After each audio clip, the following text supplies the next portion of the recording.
Hola Jaime y Catalina,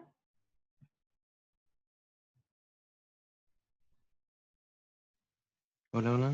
Bien por acá, ¿y ¿cómo usted? están? ¿Bien? Sí.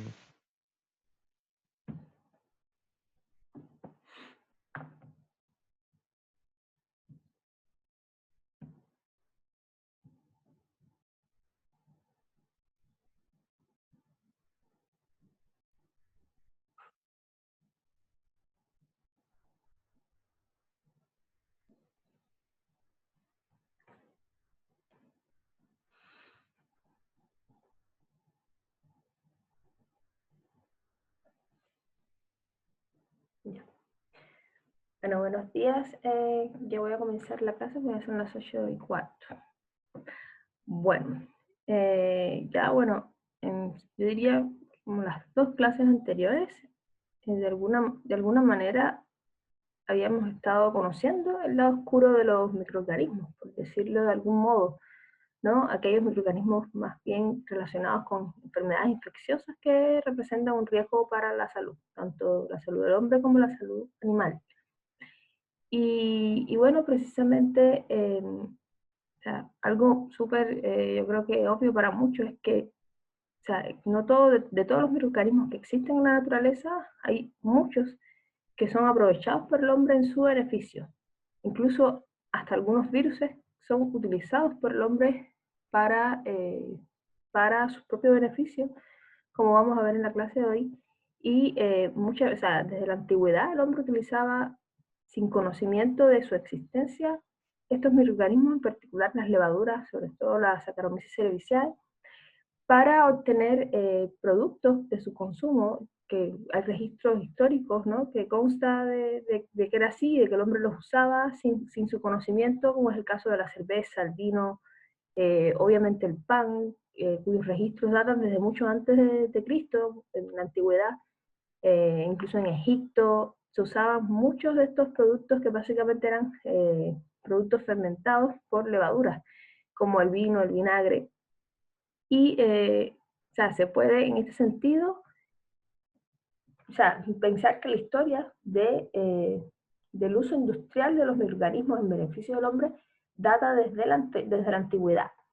Sin embargo, si analizamos cronológicamente el avance de lo que es la industrialización y la participación de los microorganismos para la obtención de productos industriales de valor para el hombre, podríamos decir que como tal la microbiología industrial o la biotecnología microbiana, ya que son aquellos procesos industriales en los que participan microorganismos, se puede dividir en 4 etapas o momentos así cronológicos.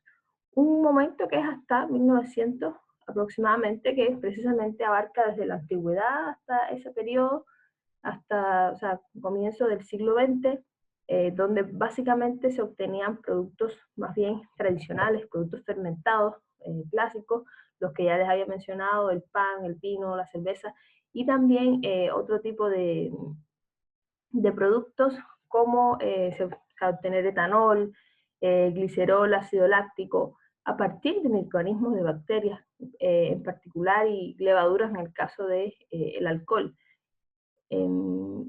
Esa sería como una primera etapa cronológica. Después vendría un periodo de 1900 a 1945, ya prácticamente ese periodo, este periodo cronológico básicamente está dividido dentro del mismo siglo XX, ya, y esta segunda etapa, que sería de 1900 hasta el 45 aproximadamente, yo diría que fue más bien una etapa, no sé si oscura, pero un poco pesimista de la microbiología, ya que si bien ya se producían, se obtenían todos esos productos tradicionales fermentados y otros, bueno, de uso industrial como el glicerol, el alcohol, entre otros, eh, en ese momento no se esperaba mucho del uso de la microbiología a nivel industrial, porque se empezaron a descubrir otros procedimientos químicos mucho más efectivos para obtener muchos de esos productos que ya se obtenían desde el punto de vista, o sea, con microorganismos. Entonces, desde el punto de vista económico era mucho más factible en ese periodo obtener determinados metabolitos industriales, ya como por ejemplo ácido láctico, etanol, glicerol, a partir de métodos químicos, básicamente, hidrólisis química, el uso de las enzimas también. Y entonces fue como un poco desesperanzador desde ese punto de vista para la microbiología industrial. Sin embargo, fue hasta 1945 y por eso ahí comprende como una especie de tercera etapa, ¿ya? Porque justo tiene que ver mucho con el descubrimiento de la penicilina por Alexander Fleming, quien descubre, bueno, obviamente la penicilina y también descubre la lisozima, que es un agente antimicrobiano.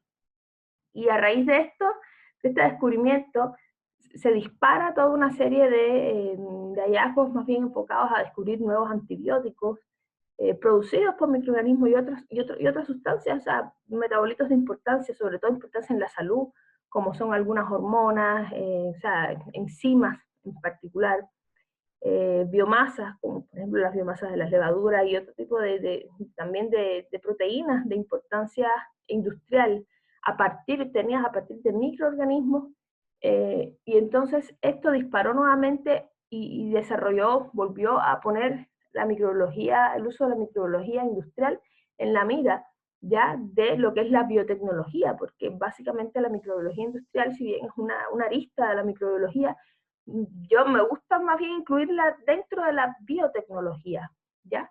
Porque también involucra otras disciplinas, no solamente la microbiología.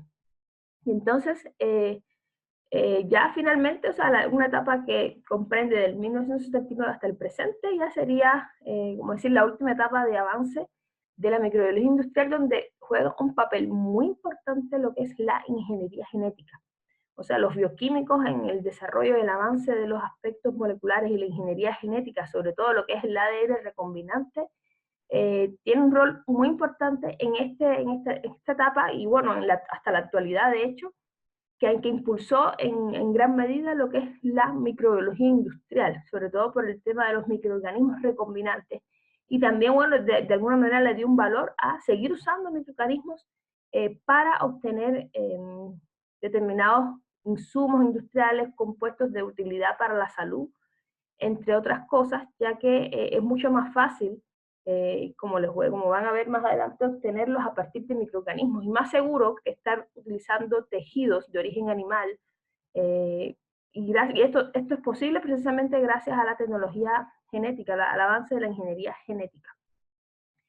Y bueno, en esencia, esas serían como las etapas así, desde el punto de vista cronológico, en las que muchas veces se describe que está dividida o ordenada la historia de la microbiología. Y bueno, precisamente el objetivo de la clase de hoy es como introducir un poco lo que es la microbiología industrial, un poco ya para abrir la brecha, que se acerca más a ustedes como profesionales. Y por tanto, la clase de hoy más que nada es que ustedes conozcan la importancia que tiene la microbiología industrial y también, bueno, los principales avances en esta arista, sobre todo lo que es la biotecnología microbiana.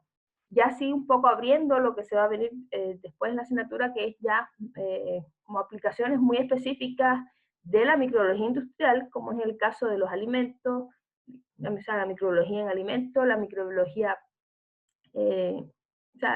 aplicada al medio ambiente, como es la bioremediación, y también la microbiología aplicada en la industria minera, entre otras cosas. O sea, podríamos estar toda la vida hablando, o sea, el uso de los microorganismos desde el punto de vista industrial es tan amplio que podría ser interminable un curso, no basta para hacerle honor a este tipo a esta rama de la microbiología, o más bien, como me gusta más ubicarla, una rama de la biotecnología, más que nada.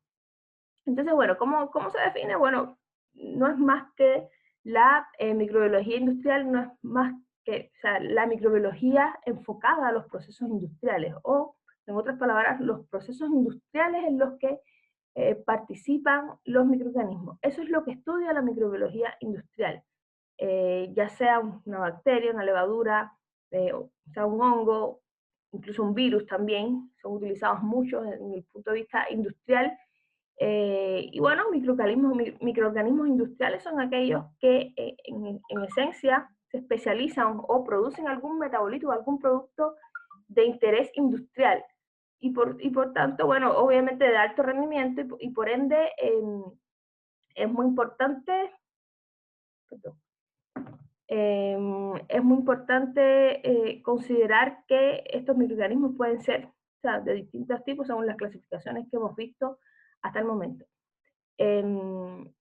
O sea, ya saben ustedes que los microorganismos pueden, o sea, el uso de microorganismos en la industria pueden tener o sea, más que de la industria, los microorganismos en la vida del hombre, tienen dos criterios que son muy antagónicos. Unos que son aquellos enfocados básicamente a las enfermedades infecciosas, que son, como decía, el lado oscuro de los microorganismos, y la otra arista, que es la que vamos a ver a partir de la clase de hoy en adelante, que es aquellos que se utilizan para producir un bien, un beneficio o un servicio.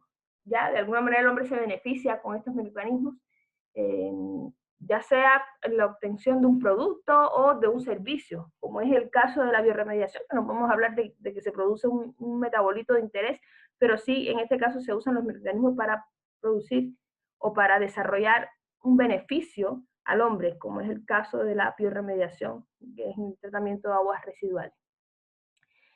Y sin dudas, por eso les decía que si bien es microbiología industrial, es una arista de la microbiología, a mí me gusta más describirla o definirla como una arista de la biotecnología, ya que precisamente con esta evolución histórica que les venía comentando ya en el siglo XX, de la microbiología industrial o enfocada a los procesos industriales, se vio, o sea, el avance y el desarrollo de esta rama vio la necesidad sin dudas de tener que involucrar a profesionales de otras aristas, ¿no? Más allá de los microbiólogos, se vio la necesidad de involucrar ingenieros de distintas ramas, ingenieros bioquímicos fundamentalmente, sobre todo especializados en la arista, en la parte genética, también o sea, profesionales con aspectos, con conocimientos técnicos, entre ellos, o sea, ingenieros químicos, síntesis química,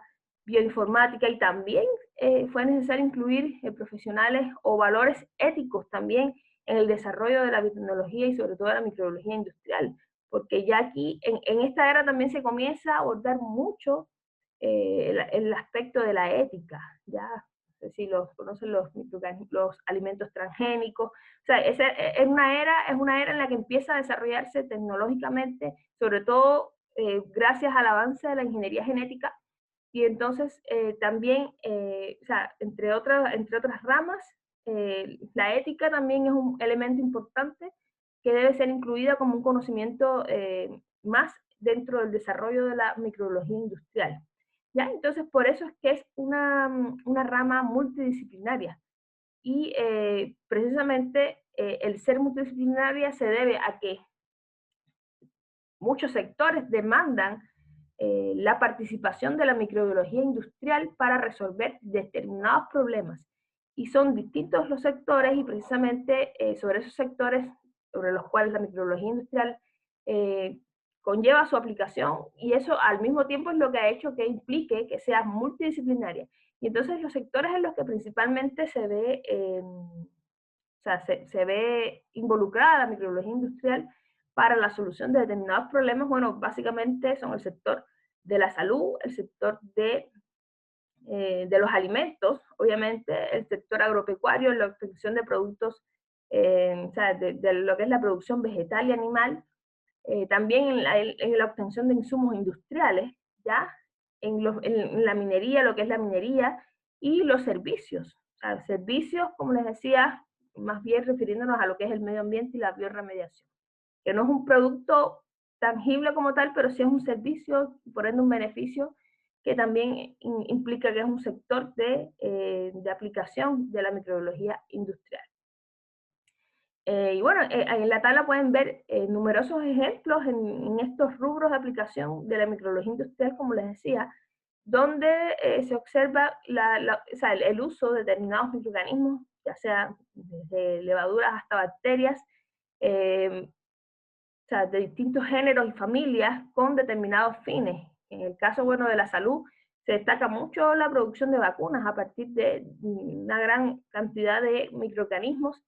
La penicilina, como ya les había mencionado, que o sea, fue como que el descubrimiento que disparó el desarrollo de esta rama, los alimentos, la producción, en el caso de la producción vegetal, o sea, se desavanzó mucho en lo que es las leguminosas y así entre otras cosas, también vacunas para fines de producción animal, eh, en fin, podríamos estar mencionando muchos ejemplos en este sentido y desde el punto de vista de la aplicación de la microbiología industrial también puede dividirse en dos ramas fundamentales, ¿ya? Una es el desarrollo de productos más bien tradicionales, por lo tanto, o sea, todo lo que es una tecnología tradicional de la microbiología industrial, que es lo que ya el hombre sin conocimiento venía usando desde la antigüedad, sin saber lo que eran y sin saber poder controlar. Obviamente esos procesos como son las fermentaciones, como tal, las alcohólicas, las acidolácticas, la bioremediación y también o sea, la otra clasificación que comprende ya a una tecnología microbiana, o sea, una tecnología de microbiología industrial, donde ya se empiezan a usar organismos alterados genéticamente, o sea, mediante ingeniería genética se utilizan organismos recombinantes y esa tecnología ya se implica ya el desarrollo, sobre todo más bien de productos enfocados a la salud, ya que como son las hormonas, vacunas y entre otras proteínas de origen recombinante de gran interés en la rama de la salud. También, bueno, no solo en la rama de salud, quizás no está puesto ahí, pero también las enzimas. También se pueden obtener a partir de microorganismos recombinantes enzimas de interés, no solo en el rubro de la salud, sino también en el rubro de los alimentos, entre otras.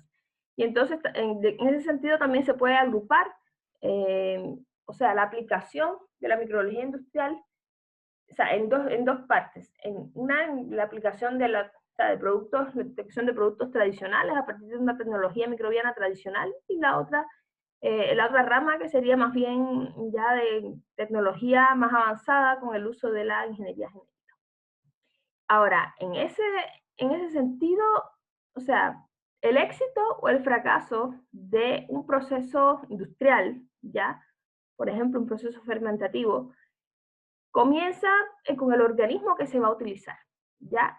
O sea, la elección del microorganismo que se va a utilizar en un proceso industrial, por ejemplo, un proceso de fermentación, es muy importante y es, de hecho, imprescindible tener en cuenta determinados criterios.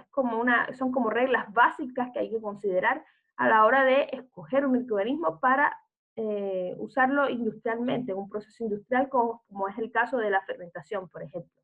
Primero debe ser una cepa microbiana genéticamente estable, ¿ya? Genéticamente estable se refiere a que o sea, no debe producir, no debe sufrir mutaciones, ser genéticamente estable para poder precisamente identificarla y caracterizarla bien y por ende manipularla bien, porque en eso consiste conocer bien el tipo de microorganismo que se va a utilizar para poderlo manejar y controlar bien el proceso que va a llevar a cabo. Obviamente su velocidad de crecimiento debe ser alta, ¿ya?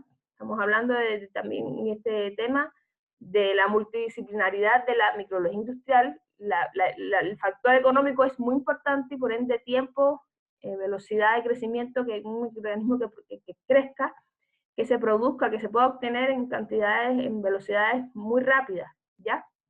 Y es algo importante también para que sea factible desde el punto de vista económico y tenga sentido utilizarlo en un proceso industrial.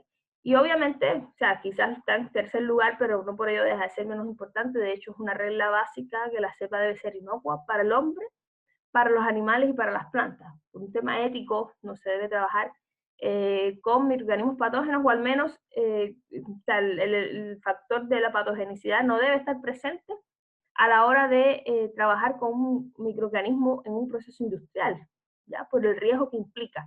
Y por ende debe estar libre debe ser un cultivo, debe ser microorganismos cepas aisladas, ya purificadas, libres de contaminantes, y eso es algo también que se debe tener en cuenta. Bueno, y ahí podríamos estar hablando de otros, como por ejemplo los requerimientos nutricionales, o sea, debe ser muy complicado satisfacer las necesidades nutricionales del microorganismo, ya que hay algunos que sí son bien específicos y requieren de nutrientes que son más bien costosos. Y bueno, en este caso también es algo que se debe tener en cuenta y por ende también la conservación debe ser, o sea, debe aguantar o soportar largos periodos de conservación. Precisamente hay muchas técnicas para conservar los microorganismos y hay algunos que no soportan largos periodos de tiempo en conservación y eso también es una característica que es muy importante eh, tenerla en cuenta porque cada cierto tiempo hay que observar las características del microorganismo que puede estar, por ejemplo, congelado, liofilizado, y que éste tenga la capacidad de soportar largos periodos de tiempo bajo una técnica de conservación determinada sin que pierda sus propiedades, o sea, sus características viables, su funcionalidad. Y también, bueno, en el caso, bueno, aquí está el proceso fermentativo, pero puede ser un proceso industrial, otro, no necesariamente la fermentación, y si es capaz de llevar este proceso en un periodo corto, es un microorganismo que puede llevar al éxito en el desarrollo industrial. Y entonces, obviamente, si el objetivo es obtener un producto, un metabolito determinado, o sea, etanol, ácido láctico, una enzima, una hormona, sería también algún elemento importante a considerar que produzca grandes cantidades o por lo menos un rendimiento relativamente alto de ese metabolito, si no, no tiene sentido también utilizarlo. Y bueno, esos son de los criterios más importantes que se tienen en cuenta para seleccionar un microorganismo en un proceso industrial, que va a ser utilizado en un proceso industrial.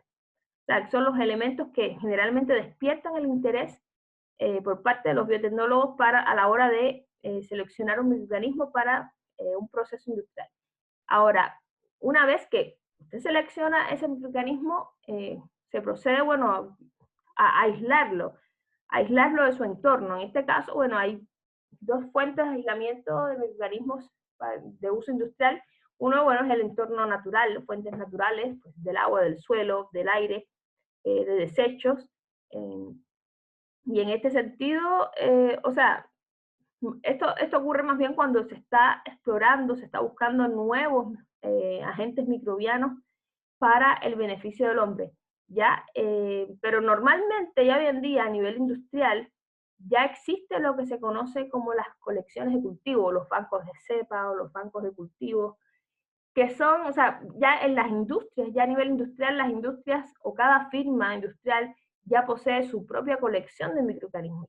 Ya están ya básicamente los bancos de cultivo, los bancos de cepa, que o sea, esos microorganismos ya de hecho están genéticamente modificados y diseñados para determinados procesos industriales y hoy en día ya se trabaja mucho con eso, son cepas de cultivo que obviamente están protegidas por patentes, son de interés comercial, y bueno, un gran porcentaje de microorganismos aislados o modificados no están disponibles para uso general en laboratorio. De hecho, existen, por ejemplo, aquí les muestro internacionalmente las colecciones más reconocidas, las colecciones de cultivo o los bancos de cultivo más conocidos a nivel internacional.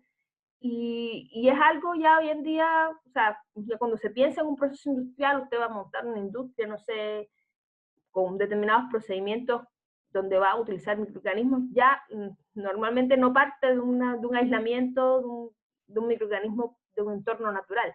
Ya existen estas colecciones de cultivos que, como les decía, están modificadas genéticamente para determinados propósitos, ¿ya? Y esto es algo que ya está bien establecido hoy en día y, como les decía, tiene un valor comercial muy alto, sobre todo para las firmas y las grandes industrias. Una vez que ya aisló, o por lo menos obtuvo el microorganismo puro con el propósito deseado, algo importante es, bueno, o sea, ¿qué técnica en el caso, por ejemplo, de un microorganismo que lo está aislando por primera vez? ¿Cuál es la técnica de aislamiento que se puede utilizar para este tipo de microorganismos de uso industrial? Bueno, primero, o sea, puede ser un aislamiento directo. En este caso, se utilizan medios que generalmente favorezcan la expresión, la máxima expresión o la máxima manifestación del material genético del organismo. Por ejemplo, O sea, para ponerle un ejemplo, un microorganismo que tenga una acción antimicrobiana, por ejemplo, puede crecer, o sea, se puede crecer al potencial productor en una caja Petri y entonces se le suministran determinados agentes, o sea, determinados agentes o factores que promuevan la síntesis de ese agente antimicrobiano. Y entonces se va a observar un halo de crecimiento alrededor de esas colonias y de esta manera, o sea, es un aislamiento directo porque ya se replican esas cajas PET de ese cultivo y se aprovecha generalmente esa propiedad a través de un medio de cultivo específico para promover esa característica que usted está buscando en ese microorganismo. Y de esta manera también favorece el crecimiento, en este caso, por ejemplo, si es una bacteria con propiedades antimicrobianas, estimula la producción del antimicrobiano y eso se puede observar en las placas, ¿ya? Por el halo de crecimiento de esa cepa y así logra aislarla directamente. Otra forma de aislar estos microorganismos, algo que ya ustedes más o menos conocen de tanto del práctico como de las clases anteriores, que es a través de enriquecimientos de cultivo, o sea, medios de cultivo muy específicos o diferenciales, donde se favorece o se busca la manera a través de un medio de cultivo de incrementar en una población mixta, y pero a usted solamente le interesa un determinado microorganismo, lo que hace es que favorece el crecimiento del microorganismo de interés, o lo contrario, aplica alguna sustancia inhibidora o alguna sustancia que limite el crecimiento de los microorganismos que a usted no le interesa para quedar con el microorganismo de interés, jugando con esa técnica de enriquecimiento de cultivo. También es otra técnica de aislamiento. Y bueno, importante, una vez que aisló el microorganismo, algo muy importante es precisamente cómo lo conserva, ¿ya? ¿Cómo lo conserva? ¿Y por qué? Bueno, precisamente, de alguna manera ya se los venía diciendo, pero ya se tomó el trabajo de aislarlo, de preservarlo, es pega, ¿no? Entonces, tiene que buscar la manera de mantener la pureza genética, primero de genética del cultivo, sin que pierda ninguna propiedad bioquímica. Por eso es muy importante la elección del método de conservación, porque puede un método no adecuado para conservar su cultivo, su bacteria o su levadura, puede conllevar la pérdida de estas propiedades bioquímicas. Y entonces al final perdió tiempo, perdió plata, y de otra manera también preservar los niveles de productividad inicial. En el caso de la industria, donde se tiene un cultivo y a veces hay que hacer pases de cultivo, pero hay que conservarlos, pero hay que mantener un ritmo de trabajo constante en el cual, no sé si ya se sabe que el microorganismo no aguanta en conservación más de un mes, antes de ese periodo en el que ya puede llegar a la senescencia el cultivo. Entonces es necesario preservar su productividad inicial dándole pase y así sucesivamente. Y de esta manera también la conservación a su vez también permite que usted pueda transportar y manejarlo con facilidad. Ya pueda ir de un laboratorio a otro, de una región a otra, con sus cultivos conservados. Entonces por eso son tan importantes las técnicas de conservación. ¿Cuáles son? Bueno, hay muchas. Aquí les muestro por lo menos las más utilizadas. Por ejemplo, está el método de los subcultivos. Los subcultivos no es más que, ahí dice el repique periodo del cultivo con un medio nutritivo fresco. Es lo que yo le digo, el pase de cultivo. Cuando se cultiva, ya usted tiene el microorganismo en la industria, en el laboratorio, y tiene que, como de alguna manera, repique, no sé si reactivación es la palabra, pero es pasar a sembrar en un medio líquido nutritivo, apropiado obviamente para ese microorganismo específico que usted está trabajando, y así mantenerlo constantemente, o sea, alimentado de alguna manera en un medio nutritivo líquido, fresco, ¿ya? Y este generalmente se usa mucho cuando estamos en una industria que es de continuo, se está utilizando continuamente este cultivo y por ende se utilizan sus cultivos en medios nutritivos frescos, ya medios líquidos, medios frescos. Pero, por ejemplo, en el caso, o sea, de ya cuando usted quiere mantenerlo, porque hay sea un periodo de baja productividad o no necesariamente baja productividad, sino que usted está en un laboratorio y no precisamente en una industria. Y por lo tanto no requiere de que tengan que estar ocupando el microorganismo para el proceso industrial constantemente, pero sí le interesa tenerlo ahí conservado sin que se pierdan sus características bioquímicas y funcionales, y entonces lo que requiere es conservarlo de una manera tal que no se dañe. Bueno, existen en ese caso otras técnicas, por ejemplo, el mantenimiento bajo capa de aceite. Esta no se usa mucho realmente, pero también es válida, que lo que hacen es cubrir completamente el cultivo desarrollado en un medio sólido, ¿ya? El cultivo en un medio sólido, y entonces lo cubren con una capa de aceite mineral o vaselina. Y entonces de esta manera, sobre todo, le está también limitando la cantidad de oxígeno, y de esta manera reduce su metabolismo y por ende, o sea, como el metabolismo se hace más lento, de alguna manera se conserva, ¿ya? Es un método de conservación o preservación de cultivo. Está la congelación, es también muy utilizada la conservación, y aquí, bueno, entra mucho lo que es el uso de nitrógeno líquido, ¿ya? Para poder trabajar con temperaturas no tan bajas, o por lo menos evitar, más que nada, porque el inconveniente que tiene esta técnica de la congelación es que hay que jugar mucho con las velocidades de congelación, los tamaños de los cristales de agua, de hielo, que se forman durante el proceso de congelación, pueden dañar la estructura de las células microbianas. Y, o sea, obviamente se puede producir una lisis celular, y de hecho esta técnica generalmente cuando se conservan por congelación, siempre hay pérdida de microorganismos, siempre va a haber pérdidas, aunque se usen determinados agentes crioprotectores. De ellos el más conocido, el agente crioprotector que más se utiliza para conservar un cultivo por congelación es el glicerol. El glicerol al 10%, hay quien lo ocupa al 20%, hay quien 50-50, depende, ¿no? Cada microorganismo, cada laboratorio tiene su librito, pero sí, el glicerol es el que más se ocupa, que es como el crioprotector, así como muy estándar, que se ocupa para poder conservar o preservar la muestra en un medio de congelación, y así evitar que se dañe lo menos posible. Pero como les decía, siempre induce a pérdidas, un porcentaje, nunca se recupera el 100% de los cultivos que usted conservó bajo congelación, aún usando crioprotectores.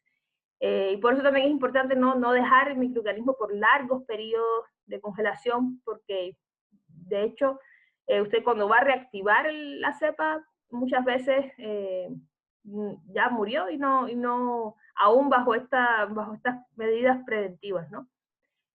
Otro método, bueno, es cultivo en tierras estériles, ¿ya? Y esta tierra, bueno, estéril, es inoculada con un cultivo y puede ser incubada por varios días.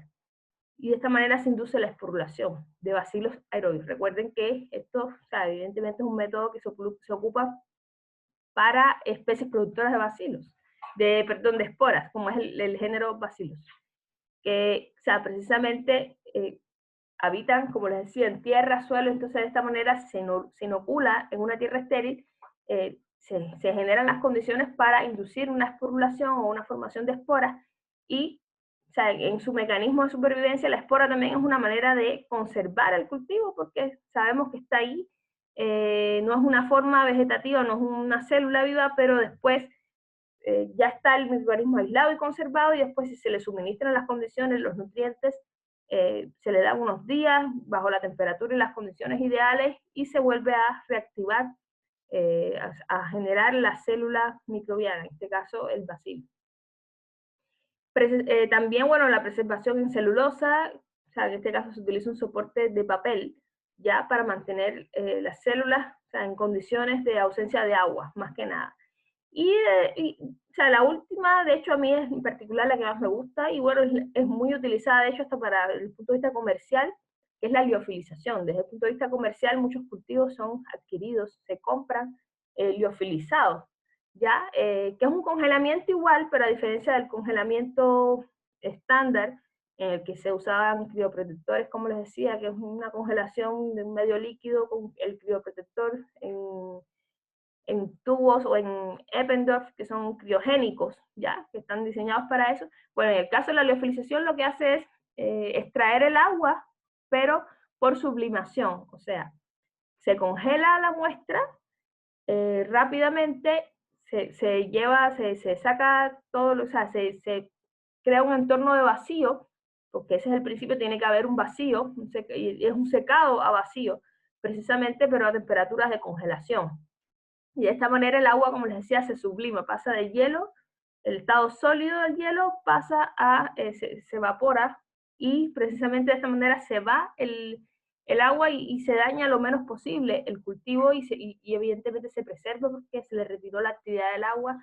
De hecho, esta es la manera en la que vemos normalmente las levaduras de uso industrial, la clásica levadura del pan, son cultivos liofilizados secos, por decirlo de alguna manera. Y entonces, bueno, no me queda claro si son, yo diría que son liofilizados los que se venden normalmente, pero desde el punto de vista en laboratorios, y de hecho son súper costosos, los cultivos liofilizados se adquieren, se compran muchas veces por liofilizar, cultivos liofilizados, y son súper costosos.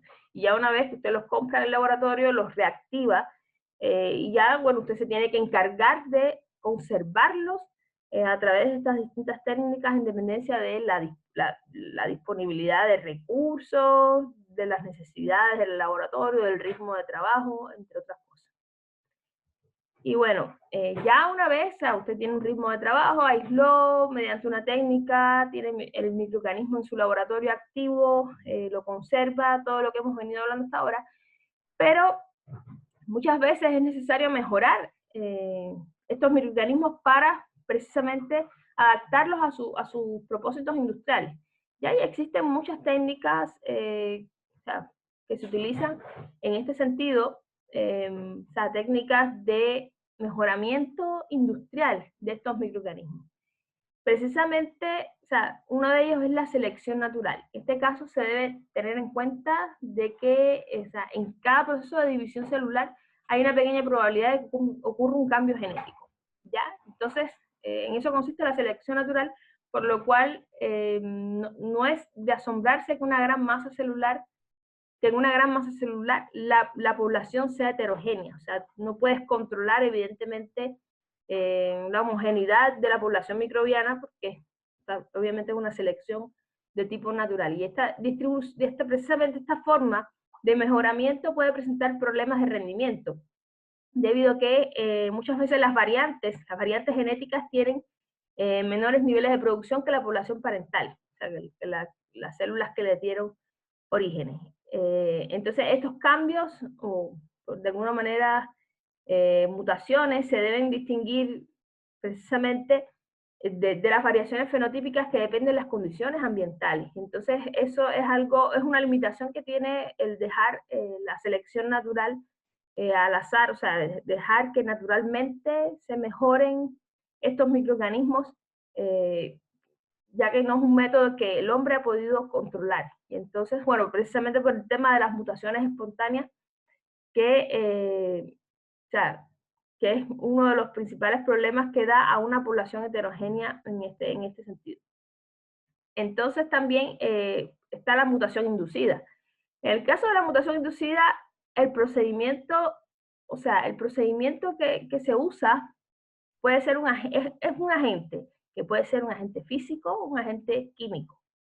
¿Ya? Y en este sentido se implican igual dos etapas en el tratamiento. Primero, el tratamiento de la población con el agente y luego el aislamiento de los mutantes para ver si realmente resultó la aplicación del agente físico-químico resultó en la mutación deseada, ¿ya?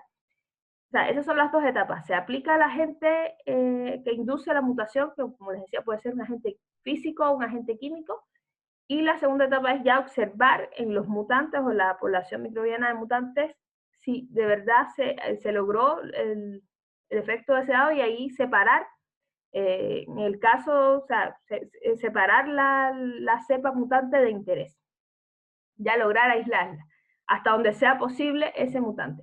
Entonces, en este sentido se pueden generar tres tipos de especies microbianas mutantes, o sea, más bien mutantes con niveles mejorados de metabolitos primarios, cuando lo que se busca es mutar la cepa o el microorganismo con el propósito de mejorar los niveles de producción de metabolitos primarios. Bueno, saben los metabolitos primarios, que son lo que es aminoácidos, nucleótidos, vitaminas, ácidos orgánicos, o sea, lo que, básicamente los nutrientes normales o habituales.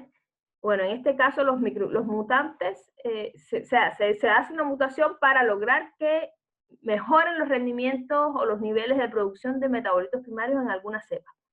Otro propósito puede ser obtener mutantes que produzcan en particular enzimas de interés, o sea, inducir una mutación, insisto, por una aplicación de un agente físico-químico para que esta cepa mejore su capacidad de producción de una enzima en particular. Y también, bueno, aquellas cepas que tienen un interés ya de producción de metabolitos secundarios, o sea, algunos metabolitos muy específicos, como por ejemplo algunos alcaloides, toxinas en particular, antibióticos, y entonces se induce esta mutación para mejorar los rendimientos de esas sustancias, y son metabolitos secundarios porque precisamente no son proteínas, no son aminoácidos, azúcares, que son los conocidos metabolitos primarios, como decir, los nutrientes básicos, sino son metabolitos con una importancia más bien secundaria, de mecanismos de defensa, como es el caso de antibióticos y algunos alcaloides también. ¿Cuáles pueden ser los agentes que se ocupan para inducir esta mutación? Bueno, les decía, físicos, como es el caso de la luz ultravioleta. Puede ser, es un mutágeno muy conveniente, ¿sabes? Es económico y se utiliza mucho para inducir mutación en algunas cepas, y también, bueno, están los agentes químicos. Entre ellos, bueno, está el ácido nitroso, o sea, algunas bases bases nitrogenadas o similares a bases nitrogenadas, o sea, análogos a las bases nitrogenadas, para que induzcan igual cambios o sea, cambios de mutación en determinadas especies. Y así, de esta manera, existen, bueno, una gran cantidad de métodos para inducir una mutación. Pero sin dudas, la técnica de mejoramiento que revolucionó lo que es la biotecnología en general es la técnica de la recombinación genética. Esa es la más revolucionaria, y de hecho la que más se ocupa los grandes laboratorios, las grandes industrias, los microorganismos que se comercializan, los microorganismos que están disponibles en esos bancos de cepas internacionales, están mejorados genéticamente a través de una recombinación genética, precisamente. Bueno, ¿por qué la recombinación genética? Bueno, hay muchos motivos. Bueno, para empezar, hoy en día, o sea, hay una gran necesidad, sobre todo en el campo de la salud. Yo creo que por ahí más surgió la necesidad de esta tecnología en el campo de la ingeniería genética, donde sin duda está involucrada la microbiología. Porque, ¿por qué razón? Por ejemplo, la insulina, en el caso de la diabetes, la insulina es una hormona animal, es una hormona animal. Los microorganismos no producen insulina. Sin embargo, hoy en día es posible y es mucho más fácil ya obtener una hormona como la insulina a partir de un microorganismo. ¿Ya? Y precisamente eso naturalmente no habría sido posible, pero la ingeniería genética lo que posibilita es que ese gen pueda ser trasladado a un microorganismo que ya es conocido, que ya el hombre conoce sus condiciones de crecimiento, ya lo tiene bien trabajado, bien estudiado, y simplemente se le implanta ese gen a ese microorganismo, por ejemplo, y de esta manera se produce esa sustancia, en este caso, por ejemplo, la hormona, la insulina, u otro tipo de compuesto que normalmente ese microorganismo naturalmente no lo produce, pero como ya usted tiene bien establecidas las condiciones de crecimiento, usted puede genéticamente inducir que lo produzca, y con grandes rendimientos y de manera exitosa.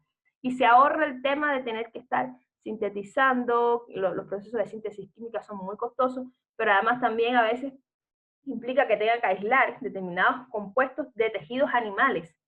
ya, como es el caso de hormonas de origen animal, hormonas en el hombre, productos que son de origen animal o productos que son básicamente destinados a la salud humana. Y entonces, ese es uno de los tantos motivos, un tema de factibilidad, no solo económica, de practicidad, y de facilitar un poco lo que es los procesos industriales. Ya, y de una manera es un proceso que fue caro, pero al mismo tiempo, a largo plazo, ha dado grandes ganancias económicas, obviamente, y también desde el punto de vista ventajas en cuanto a lo que es tiempo a la hora de producir un medicamento o una sustancia de origen de interés industrial, sobre todo en la salud.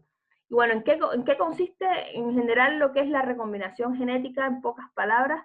Bueno, primero, o sea, fue en el año 1973 que Cohen y Boyer fueron los que produjeron el primer organismo con ADN recombinante. O sea, lo que hace es, o sea, un ADN recombinante, o sea, un organismo con un ADN recombinante es aquel que porta un gen extraño proveniente de otra célula, lo que les venía diciendo. Normalmente no tiene ese gen, pero esta tecnología lo que hace es que usted le puede implantar un gen de otro organismo, de otra célula, y ya sea, puede ser microbiana, vegetal o animal, ¿ya? Y esto precisamente se hace con el propósito que les venía diciendo. Primero se selecciona el fragmento de ADN, en este caso ADN humano, como les decía, con el gen, por ejemplo, productor de insulina. Ya, un ADN humano, ya se sabe cuál es el ADN, el segmento de ADN que codifica la síntesis de insulina. Entonces, ese segmento de ADN, por otro lado, se identifica un vector que puede ser un plásmido, incluso puede ser un virus, ya. Un vector que es un ADN que va a hacer, que lo que va a hacer es transportar ese segmento de ADN, en este caso, el ejemplo que les estoy mostrando, el ADN que codifica la síntesis de insulina. Entonces se le dice vector precisamente porque es el que va a aportar ese gen, como que va a ser el vehículo para trasladarlo al microorganismo que va a ser el recombinante.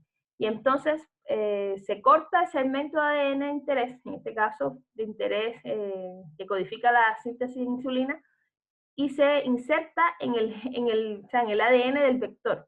¿Ya? Y de esta manera se inserta y se obtiene el vector con el ADN de interés, y de esta manera se implanta por distintas técnicas, o sea, se implanta el gen en el organismo que va a ser el recombinante, en este caso una célula microbiana, y entonces de esta manera se puede, como les decía, un microorganismo que normalmente ya se conoce, está bien estudiado, está bien estandarizado en la industria, y entonces se recombina, se le implanta un gen, un segmento de ADN para que produzca un metabolito de interés, que normalmente no lo produce, pero bajo esta tecnología es posible, y de esta manera, una vez que se realiza la inserción en las células hospedadoras, pensamos en un microorganismo, una bacteria, luego se da lugar a las condiciones para que se favorezca la multiplicación de esas células. Y bueno, tampoco es tan fácil, porque una vez que eso ocurre,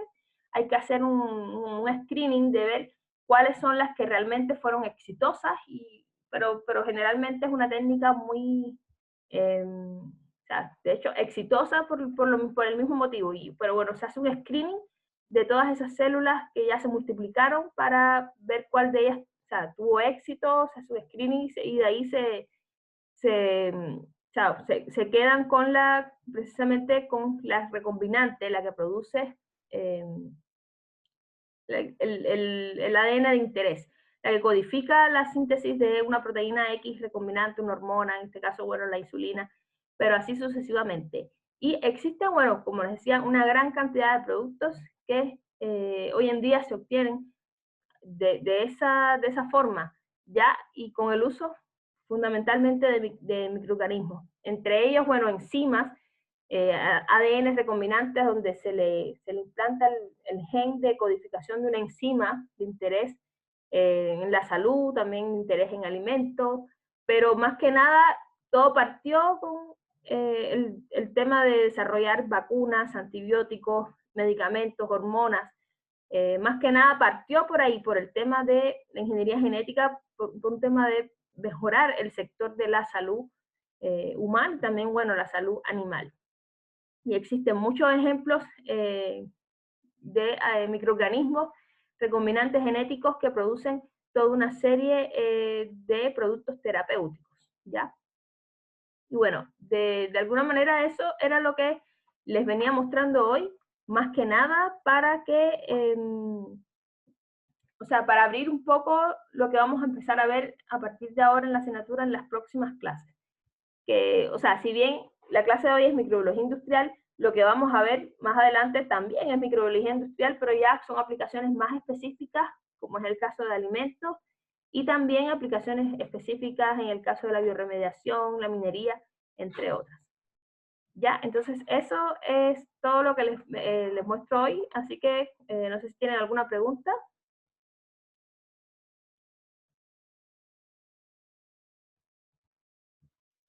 No, profe, por mi lado no, por lo menos. Ya, entonces, el jueves, entonces, chicos, les deseo, en este caso, un buen fin de semana. Y, o sea, les deseo un buen fin de semana y nos veríamos entonces el próximo martes.